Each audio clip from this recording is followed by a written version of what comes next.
की देहरादून जू में अब वन जीव प्रेमियों के लिए बाघ के दर्शन सुलभ होंगे। चिड़ियाघर प्रशासन ने यहां मौजूदा बाघ बाड़े को आम जनता के लिए खोल दिया है। इसका उद्घाटन वन मंत्री सुबोध उनियाल ने किया। इसमें कॉर्बेट से लाए गए 2 बाघों को रखा गया है। पहली बार दून जू में बाघ लाए गए हैं। बता दें कि उनको अलग अलग बाड़ों में रखा गया है। करीब 5 महीने से जू के रेस्क्यू सेंटर में ये बाघ रखे गए थे, लेकिन सेंट्रल जू अथॉरिटी से इसको अब डिस्प्ले करने की परमिशन जो है वो अब मिल चुकी है, जो कि पहले नहीं थी। बता दें कि परमिशन मिलने के बाद इनको जू के बाड़ों में आम लोगों के लिए डिस्प्ले किया गया है। और अगर नवंबर मंथ की हम बात करते हैं तो इसमें जहाँ बारिश या बर्फ़बारी की अगर बात करें उत्तराखंड के लिए, तो ये सबसे ड्राई मंथ हमारा है। इसका अगर आप नॉर्मल देखेंगे तो 6.4 mm के आसपास है। और इस समय तापमान देखें तो तापमान हमारे करीब करीब सामान्य के आसपास ही चल रहे हैं। 1-8 डिग्री ऊपर नीचे इस तरह का है, बाकी सामान्य के आसपास है। हाँ, ये है कि बारिश नहीं होने से, चाहे वो पॉल्यूटेंट्स है या एरोसोल्स है, उसका वो कहीं ना कहीं बढ़ता है फिर हवा में।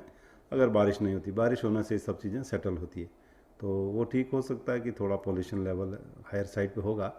लेकिन अदरवाइज देखें तो नॉर्मल है। इस समय जो विंड है पैटर्न या फिर जो है टेम्परेचर है, ये सब नॉर्मल के आसपास है।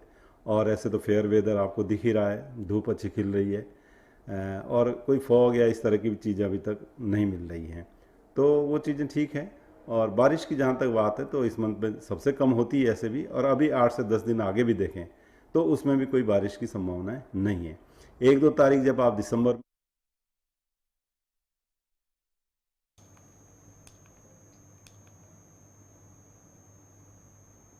रानीपुर कोतवाली क्षेत्र की टिहरी विस्थापित कॉलोनी में दिल दहला देने वाली घटना सामने आई है। आपको बता दें कि एक व्यक्ति ने पहले अपनी पत्नी और सास की हत्या की, फिर खुद को आत्महत्या कर ली। इस डबल मर्डर और सुसाइड ने पूरे इलाके में हड़कंप मचा दिया। पुलिस कप्तान प्रमेंद्र डोभाल और एसएसपी क्राइम पंकज गौरेला मौके पर पहुंचे। पुलिस की टीमें घटना की वजह तलाशने में जुटी हुई हैं। आज रानीपुर थाना क्षेत्र में टिहरी विस्थापित कॉलोनी में एक बंद बड़े मकान में आज शाम के समय जो उनके किराएदारों द्वारा ये जब सूचना आई थी कि नीचे दरवाज़ा बंद करके उनको फायर की आवाज़ सुनाई दी है। फिलहाल पुलिस मौके पर पहुंची और यहाँ पर जब दरवाज़ा तोड़ने के बाद पुलिस अंदर आई तो यहाँ पर 3 लोग मृत पाए गए थे, जिसमें जो एक मृतक है राजीव अरोड़ा, जिसकी उम्र करीब 60 साल है। उसके साथ ही उसकी वाइफ सुनीता अरोड़ा और उनकी जो सास है, ये तीनों लोग मृतक हैं। यहाँ पर जो प्रथम दृष्टि हमें ऐसा प्रतीत होता है कि गोली मारने के बाद और एक बेसबॉल बल्ले को यूज़ करने के बाद ये इन्होंने यहाँ पर आत्महत्या करी है। प्रथम दृष्टया जो है जो मृतक है राजीव अरोड़ा द्वारा ऐसा प्रतीत होता है कि उनके द्वारा पहले इनकी हत्या की गई, फिर खुद को गोली मारी गई है। आगे हालांकि जांच अभी चल रही है और पीएम रिपोर्ट के बाद ही चीज़ें क्लियर हो पाएंगी और उसी के अनुरूप आगे पुलिस कार्रवाई की जाएगी। सर, ये कहाँ से रहने वाले लोग हैं, क्योंकि यहाँ पर देखिए ये कल ही दिल्ली से यहाँ आए हैं। इसमें जो सुनीता अरोड़ा है यहीं वो काम भी करती हैं, अभी दिल्ली में ये लोग रहते हैं। राजीव अरोड़ा भी दिल्ली रहते हैं।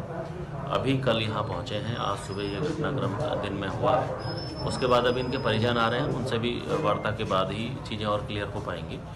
यहाँ पर फोरेंसिक टीम के द्वारा जो प्रथम दृष्टया साक्ष्य अभी उठाए गए हैं, प्रथम जो साक्ष्य अभी देखे गए हैं, उसके आधार पर जो मृतक राजीव अरोड़ा द्वारा अपने वाइफ को और अपनी सास की हत्या करने के बाद खुद को आत्महत्या करना प्रतीत हो रहा है।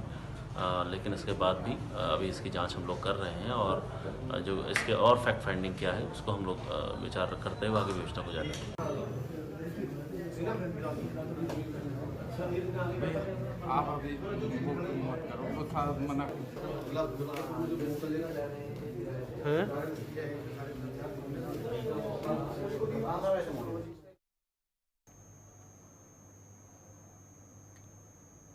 इंद्रमणि भडौनी चौक के निकट हुए दर्दनाक सड़क हादसे का संज्ञान लेकर प्रशासन हरकत में आया है।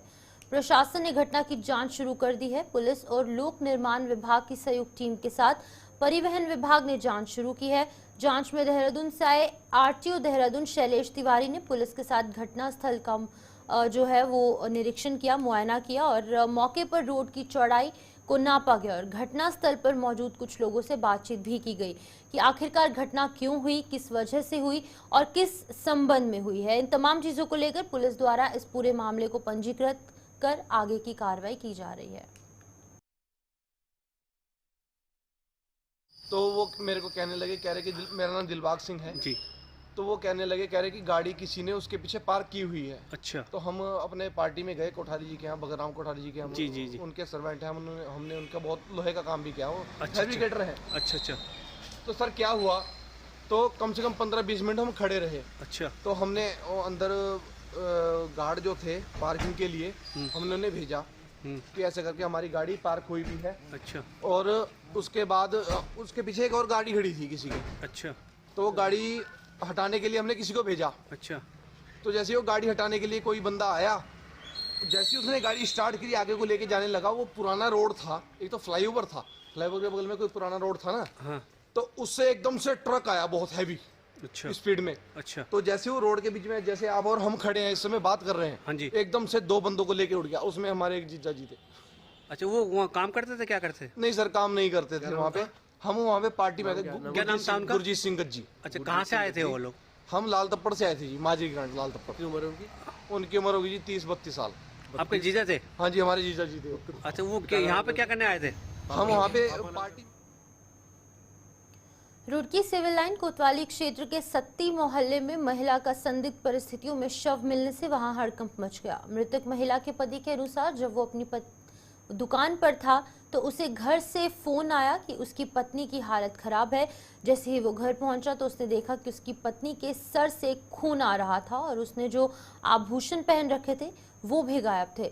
जिसके बाद कि आनन फानन में उसे अस्पताल ले जाया गया, वहां पर उसे मृत घोषित कर दिया गया। जिसके बाद उन लोगों ने पुलिस को फोन किया। पुलिस में शिकायत जो है वो दर्ज करवाई गई। फिलहाल पुलिस ने पूरे मामले का संज्ञान लेकर आगे की जांच की जा रही है।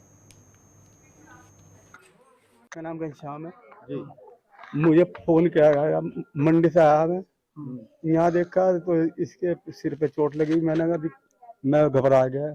मोहल्ले में रुक कर तारा मैंने, यहाँ कोई था नहीं। औरतें आ रही, बेचारी औरतें कहाँ जाती लेके। फिर मैं उठाया, मैं भागा अपने भाई को ले गया बुला के। भाई मेरे साथ आया, भाई ने दोनों ने उठाया तो बाहर ले गए। रिक्शा लाई, रिक्शा नहीं मिल रही थी पहले। वहाँ रिक्शा लाया, रिक्शा में बिठाया। कोई कह रहा वहाँ ले जाओ, कोई कह रहा वाले। फिर हम वहाँ ले गए थे हॉस्पिटल इसमें। फिर वहाँ जाके कह रहे तुम्हें कुछ नहीं है। वहाँ जाके देखा ना कानों में है कुछ, ना पजेब है। अभी घर का पता नहीं कुछ, घर में क्या खंगाला क्या अन्ना फोन है उसका, फोन भी साफ है। क्यों खुल मैं क्या बताऊँ, मुझे कुछ नहीं लग रहा। अब तो इस टाइम मेरी औरत आ जाए, मैं घर भी उसके नाम कर दूंगा। मेरी औरत दे दो बस, मैं अपनी औरत से बहुत प्यार करता हूँ।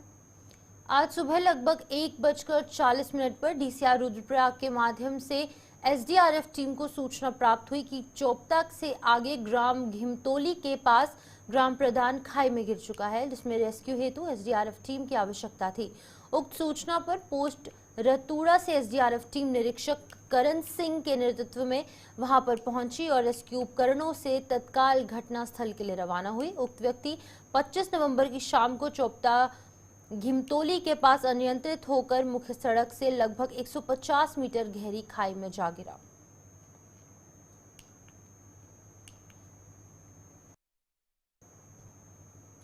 एआरटीओ कार्यालय विकासनगर में पर्याप्त व्यवस्थाओं और जन साधारण की सुविधाओं को लेकर जनसंघर्ष मोर्चा अध्यक्ष और जीएमवीएन के पूर्व उपाध्यक्ष रघुनाथ सिंह नेगी ने एआरटीओ प्रशासन मनीष तिवारी और मोर्चा साथियों के साथ कार्यालय परिसर का भ्रमण कर व्यवस्थाएं परखी। ओवर स्पीडिंग और मोटरसाइकिल चालकों के आतंक से जनता को निजात दिलाने की मांग की यहाँ पर जो बात है वो भी कही गई।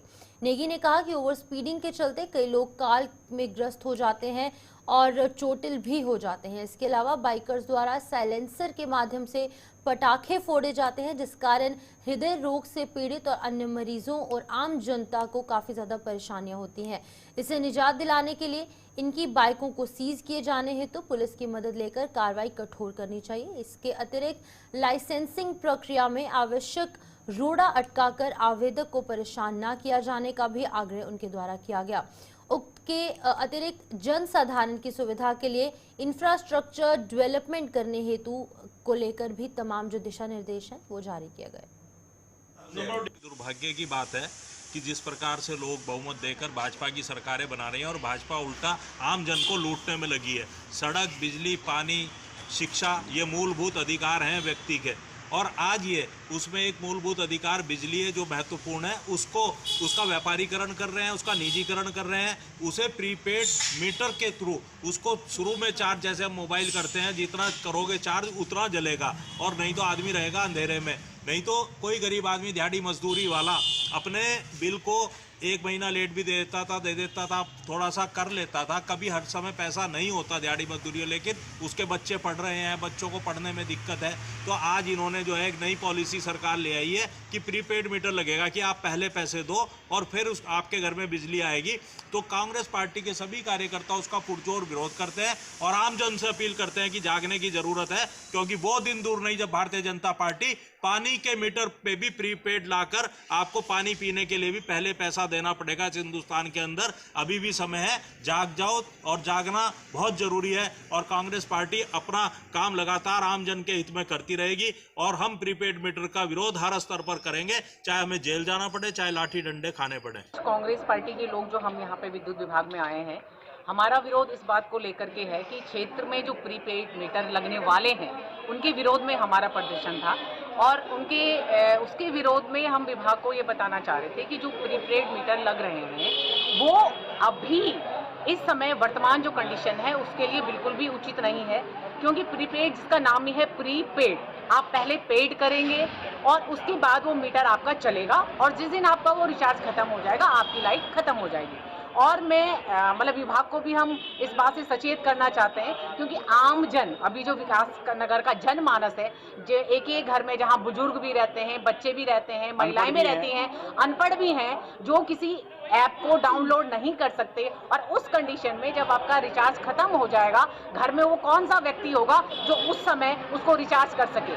तब आपको पूरा टाइम अंधेरे में रहना पड़ेगा जब तक वो बंदा नहीं आ जाएगा जिसके फोन से आपका वो ऐप डाउनलोड है और जिसे रिचार्ज होना है।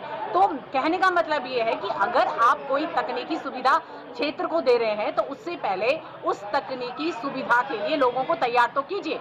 लेकिन यहाँ तो सीधे हुक्म चलता है, हुक्म दे दिया और सीधे वो उस काम को आप फॉलो कीजिए, फिर उसका फायदा हो, नुकसान हो, उसमें कुछ गड़बड़ियाँ हो, धांधलियाँ हो, उससे कोई लेना देना ही नहीं है। तो हम इस विरोध के माध्यम से ये जताना चाहते हैं, और विभाग से हमारी ये विनती है कि इस क्षेत्र में प्रीपेड जो मीटर है वो नहीं लगने चाहिए, क्योंकि आम जन अभी तक उसके लिए जागरूक नहीं है। पहले आप लोगों को जागरूक कीजिए, उसको तकनीकी के बारे में समझाइए, उसके बाद ही ऐसा कुछ सोचने का प्रयास कीजिए। अभी फिलहाल ये आम जन के हित में नहीं है। मामला ये है कि प्रीपेड जो मीटर लग रहे हैं उसके विरोध में हमारा ये कांग्रेस पार्टी का प्रदर्शन था। सबसे बड़ी बात यह है कि सरकार धरातल पर कुछ तैयारी करती नहीं है और हर चीज़ को थोपा जाता है आम जन के ऊपर।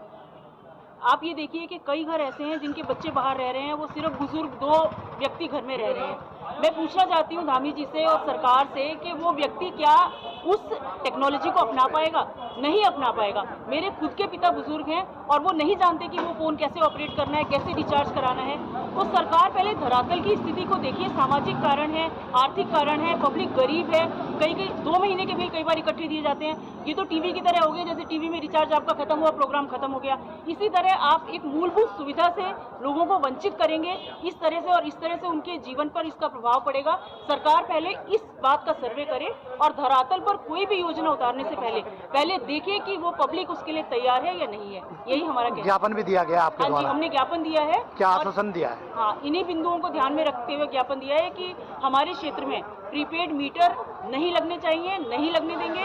इसलिए नहीं लगने देंगे कि हमारा समाज, हमारा जो सराउंडिंग्स हैं, हमारे जो आसपास के लोग हैं, वो इस बात के लिए अभी तैयार नहीं है। ना वो टेक्नोलॉजी से वाकिफ़ हैं और ना उनके पास इतना पैसा है, ना वो आर्थिक रूप से इतने मजबूत हैं कि वो पहले प्रीपेड करें और उसके बाद उस सुविधा का उपयोग करें। वक्त एक छोटे से ब्रेक का है, जल्द वापस लौटेंगे, आप बने रहिए हमारे साथ।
कांग्रेस प्रभारी बनने पर काजी निजामुद्दीन का मंगलौर पहुंचने पर कांग्रेसकर्ताओं ने जोरदार तरीके से स्वागत किया।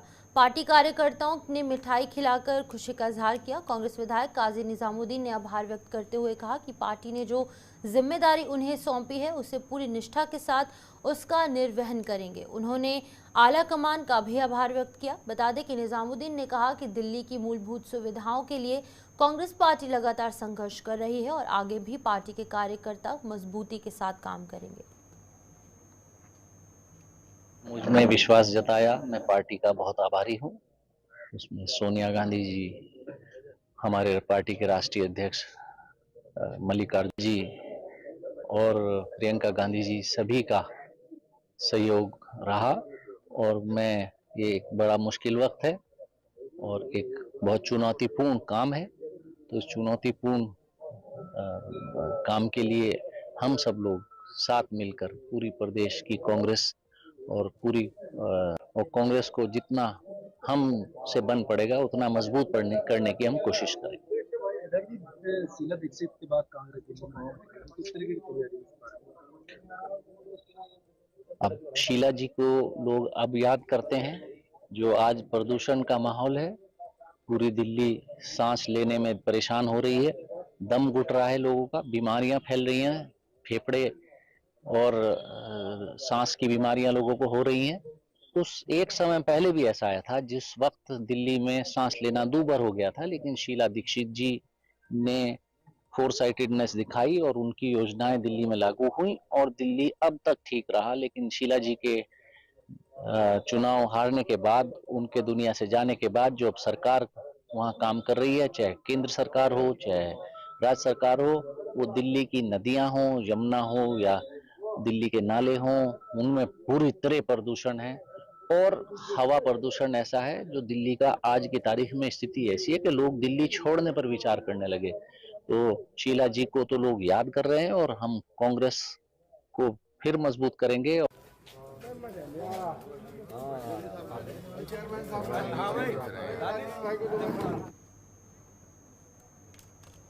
तो चलिए, बुलेटिन में फिलहाल इतना ही। मुझे दीजिए इजाजत और आप बने रहिए गुलिस्तान न्यूज़ के साथ।